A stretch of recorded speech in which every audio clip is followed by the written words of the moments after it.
Welcome to the Stateless Standard, where we hold the golden torch to the flickering shadows of ideology, history, and human folly. Today, we delve into a corner of the occult that's equal parts philosophy seminar and midnight fever dream, the Temple of Set. Founded in 1975, this so-called modern satanic society promises nothing less than godhood for its initiates. But is it a bold rebellion against conformity? Or just another ego-stroking club for the intellectually restless? Strap in, or perhaps don your best tinfoil fez, as we unpack this enigmatic order with the skepticism it so richly deserves. Let's begin at the beginning, shall we? Our story centers on one Michael Aquino, a man whose resume reads like a Tom Clancy novel scripted by Aleister Crowley. Fresh out of UC Santa Barbara in 1968 with a political science degree and an ROTC commission, Aquino dove headfirst into the U.S. Army's shadowy underbelly. By 1969, he was a Special Forces officer at Fort Bragg's JFK Special Warfare Center, honing his craft in psychological operations, psyop in the jargon of the trade. These weren't mere leaflets dropped from planes. They were the dark arts of the mind, designed to shatter enemy morale without firing a shot. Dispatched to Vietnam that summer, Aquino directed psyop teams for the 1st Infantry Division from forward bases like Lai K. Picture this. Amid the chaos of Tet Offensive aftershocks, he's orchestrating experiments straight out of a feverish sci-fi script. Amplified broadcasts from hovering helicopters blaring demonic screams, Tibetan monk chants and fabricated ghost voices, to disorient Viet Cong and North Vietnamese troops. The goal? Induce paranoia, hallucinations, a psychological unraveling that turns the jungle itself into an enemy.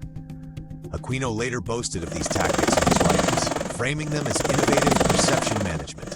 Cynical take, it's mind control light, courtesy of Uncle Sam. A far cry from the ethical qualms that plague lesser psyops dabblers. Returning stateside in 1970, not with shell shock but with a burning zeal to dismantle organized religion, or so the legend goes, Aquino didn't hang up his fatigues. He climbed the ranks, serving as a NATO liaison across Europe in the 70s, then as an active Guard Reserve officer at the Presidio of San Francisco. By 1980, as a major, he co-authored a seminal paper with Colonel Paul Vallely, From Psyop to MindWar, The Psychology of Victory. This blueprint for modern psyops flipped the script on warfare, proposing MindWar as a primary strategy. Not bombs and bullets first, but overwhelming the enemy's psyche with arguments, information dominance, and non-lethal influence until they surrender their will. Echoes of Eisenhower's military-industrial complex warnings lurk in its margins. Yet Aquino pitched it as enlightened warfare. Victory through harmony, not havoc. Skeptical squint. Sounds noble, but it's psyops proselytizing, the same toolkit that birthed propaganda machines, now rebranded for think tank cred. He even revisited it in books like MindWar, 2013, cementing his legacy as a ghost in the Pentagon's machine. Through the 80s, Aquino juggled reserve attaché gigs at the Defense Intelligence Agency, State Department training, and human resources analysis for the Army Reserve, all while moonlighting as a psyops theorist. He retired as a lieutenant colonel in 1994, pinned with the Meritorious Service Medal, his career a tapestry of intellectual warfare that blurred lines between soldier, scholar, and sorcerer. He joined Anton LaVey's Church of Satan in 1968, rising to priesthood faster than you can say Hail Satan. But by 1975, disillusionment set in. LaVey, Aquino claimed, had turned the church into a carnival sideshow. All showmanship, no substance.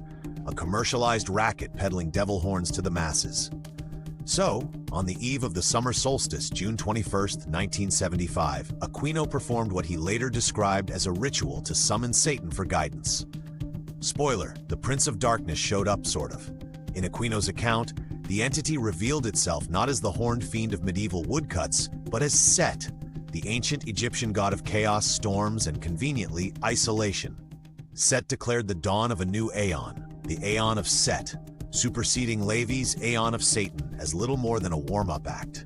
Aquino, ever the dramatic, tattooed 666 on his scalp and proclaimed himself the Second Beast, echoing Crowley's Beast 666.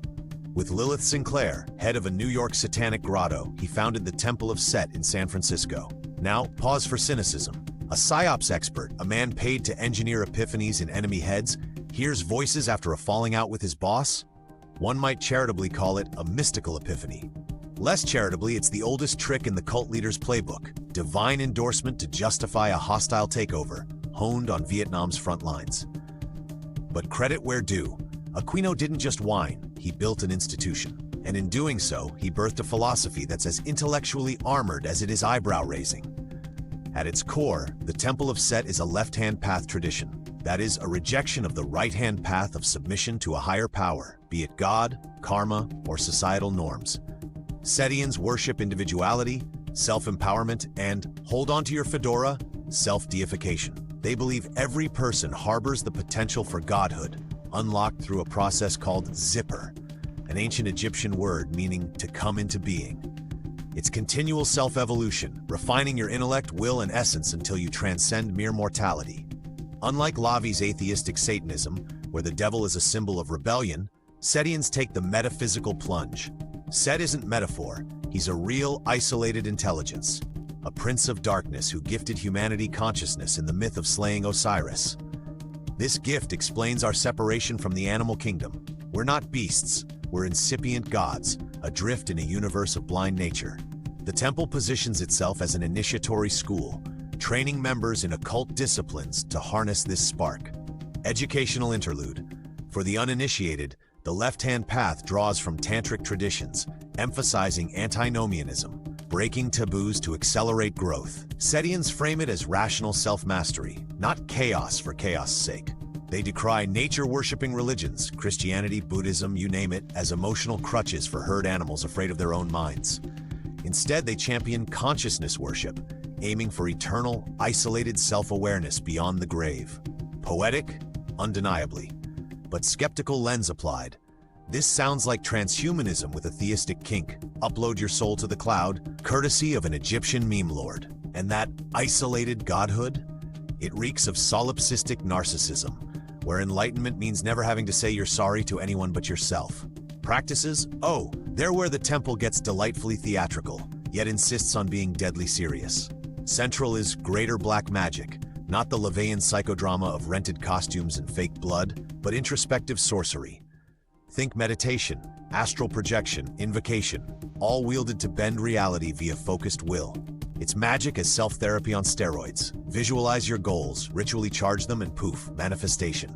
Aquino warned it's volatile, like chemicals to an inexperienced lab tech, not for the unstable, immature, or emotionally weak-minded. How reassuring. The structure is hierarchical, mirroring the very organized religion they claim to despise, irony noted. 6 degrees of initiation, Setian I, neophyte, up to Ipsissimus 6, near God. Advancement demands mastery of essential principles, proven through essays, rituals, and mentorship. Local groups called pylons handle gatherings. 9 orders dive into specialties, from philosophy to, well, the Order of the Trapezoid. That's the one channeling magical currents of German National Socialism. Yes, you heard right. While the temple disavows anti-Semitism and boasts Jewish members, Aquino ritually honored SS Chief Heinrich Himmler at Wewelsburg Castle, the Nazis' keep. He even claimed Himmler as a secret satanic initiate. Cynical aside, nothing screams transcendent wisdom like flirting with fascist aesthetics. It's the occult equivalent of a philosophy major quoting Nietzsche to justify bad tattoos. The temple insists it's about currents, not politics, but let's be real. Edgy LARPing with Third Reich vibes keeps the mystique alive, even if it risks alienating all but the most contrarian seekers. Influence? Modest but outsized in niche circles. Headquartered in San Francisco, the temple claims a few hundred members worldwide. Secretive, no proselytizing, low profile.